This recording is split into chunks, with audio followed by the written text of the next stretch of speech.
Gawat, Jokowi siapkan Ahok jadi presiden. Ahok, manusia satu ini tak ada matinya. Di demo 7 hingga belasan juta orang jatuh, kalah di Pilgub DKI, dan di penjara 2 tahun. Keluarganya pun ikut berantakan. Keluar dari penjara, Ahok bangkit kembali. Kali ini jadi komisaris utama PT Pertamina, BUMN yang aduhai duitnya. Protes di mana-mana. Jokowi hitung, ternyata hanya riak, bukan gelombang. Tidak berbahaya. Rencana jalan terus. Rupanya Jokowi punya keyakinan sendiri. Keyakinan atau rencana itu yang sedang dalam banyak pengamatan. Rakyat membacanya. Kemana arah manuver Jokowi ini nantinya? Yang pasti Ahok jadi komut PT Pertamina. Ini tanda bahwa Ahok punya kesempatan untuk bangkit kembali. Tepatnya dibangkitkan lagi oleh Jokowi.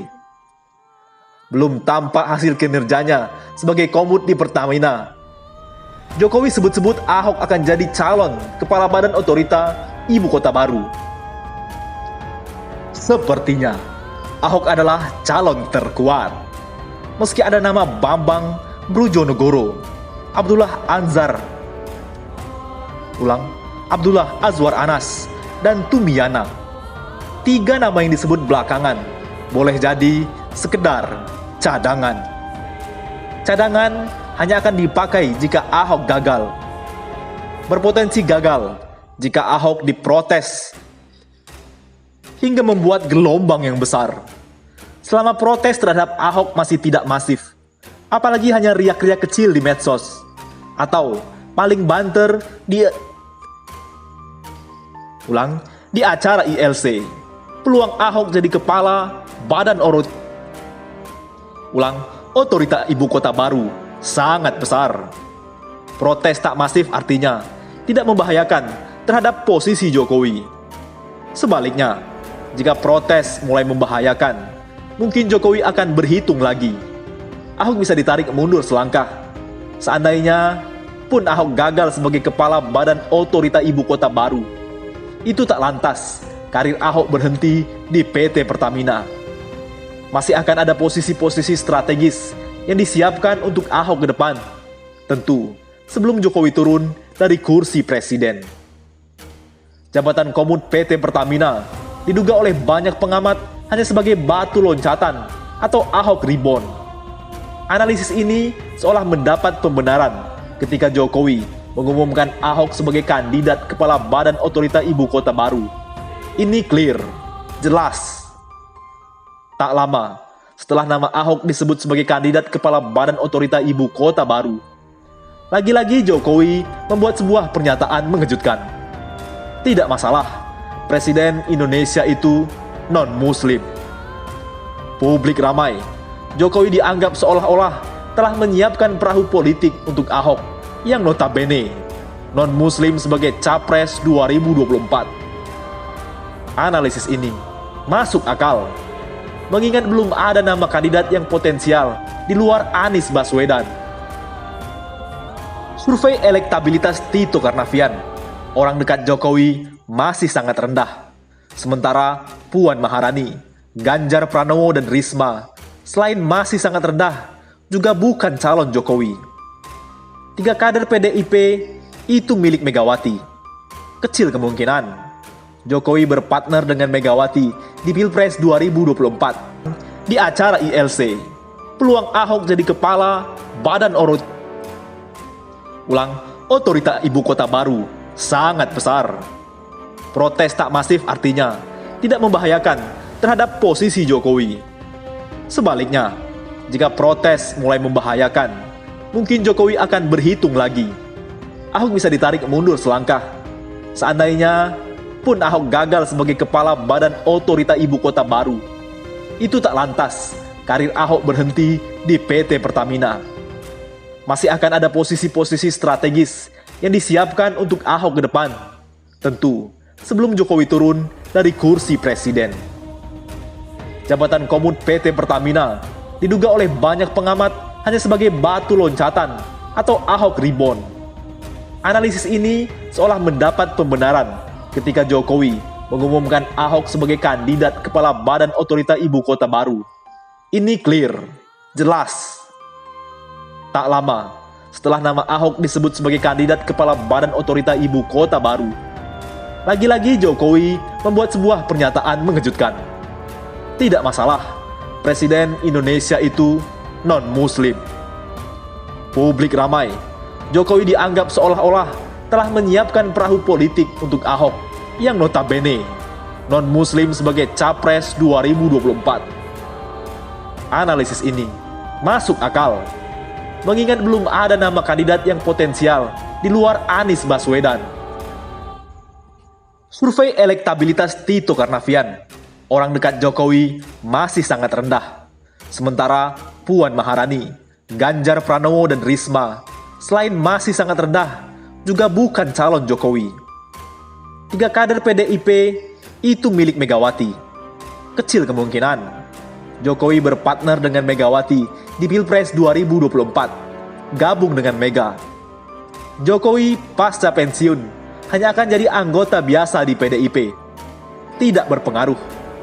Apalagi selama menjadi presiden, kabarnya Jokowi telah banyak mengecewakan Megawati.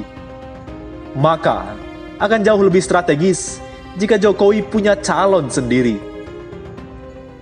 Untuk sementara, hanya Ahok dan Tito Karnavian yang bisa dimainkan oleh Jokowi. Jika kedua tokoh ini pun gagal di branding, mendukung Anies bagi Jokowi jauh lebih rasional daripada bergabung dengan Megawati. Ketika Jokowi bilang bahwa calon presiden boleh non-Muslim, tentu sebagai presiden, Jokowi tidak asal bicara. Soal langkah politik, Jokowi sangat terukur. Boleh orang meremehkan, tapi 2 periode menjadi presiden bukan perkara mudah. Butuh kemampuan berpolitik kelas tinggi. Jadi, ucapan Jokowi bahwa presiden boleh non-Muslim tentu punya arah. Ucapan Jokowi tak keluar dari ruang hampa. Artinya, bukan omong kosong. Komut PT Pertamina, lanjut kepala otorita Ibu Kota Baru, lalu nyapres, adalah proses branding. Ahok sendiri baru-baru ini juga pernah menyatakan bahwa dia bisa jadi presiden. Bagaimana dengan aturan perundang-undangan? Semua bisa dirubah dan dikondisikan.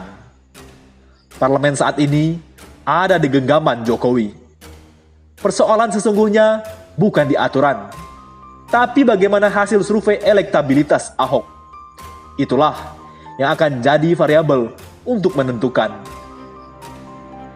Mungkinkah Anies Baswedan versus Ahok akan terulang di Pilpres 2024? Tak ada yang tidak mungkin.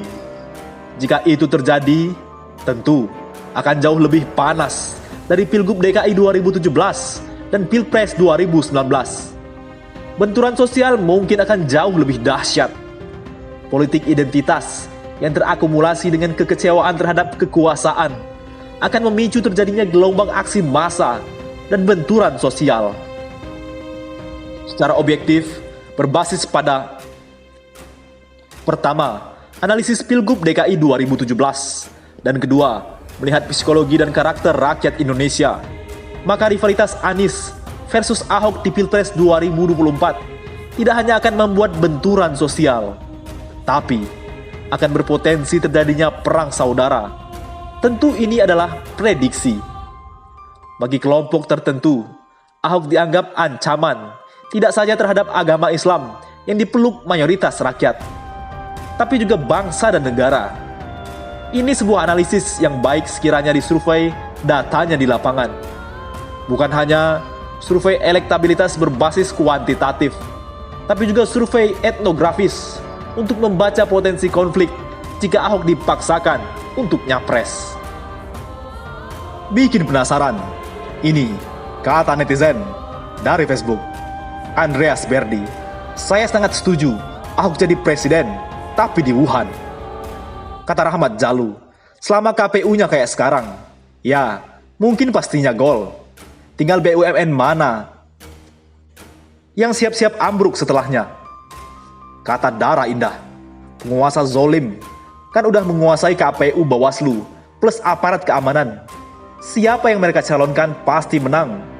Dalam kurung dengan curang, walaupun dengan korban darah dan nyawa. Kata Indra Gunawan, kalau kata PSI, siap jegal. Kata Sarin Manan, saya melihat memang DPR kita sekarang yang mudah dibeli oleh eksekutif. Bahkan, pengusaha Cina bilang harga satu partai 1 triliun. Kata Sandi, Jokowi siapkan Ahok jadi presiden. Allah siapkan Jokowi dan Ahok masuk bui. Kata Sri Ratna Rahayu, Ahok pasti menang karena mereka curang. Umat Islam wajib revolusi, gulingkan Jokowi sebelum terjadi. Kata Doni Doni, silahkan jadi presiden di ibu kota baru. Sekalian aja bikin negara baru. Kalau orang satu ini mau jadi presiden, kalau kita yang muslim sih, pilih muslim yang pasti pemimpinnya. Kata Dani Arisandi, ucapan Rezin Dungu tidak usah didengarkan. Seorang pemimpin yang tidak memiliki kemampuan memimpin, dengan hasil kepemimpinannya yang amburadul, mengobok-obok undang-undang dasar, apakah masih mau didengar? Pemimpin yang tidak dapat dipercaya kata-katanya, apakah masih dapat dipercaya? Pemimpin yang tidak pernah menepati janji, masih dapat dipercaya? Hanya orang yang tidak punya nalar dan berjiwa sakit serta tidak memiliki akal sehat saja yang masih percaya dengan perkataannya. Bagaimana dengan Anda?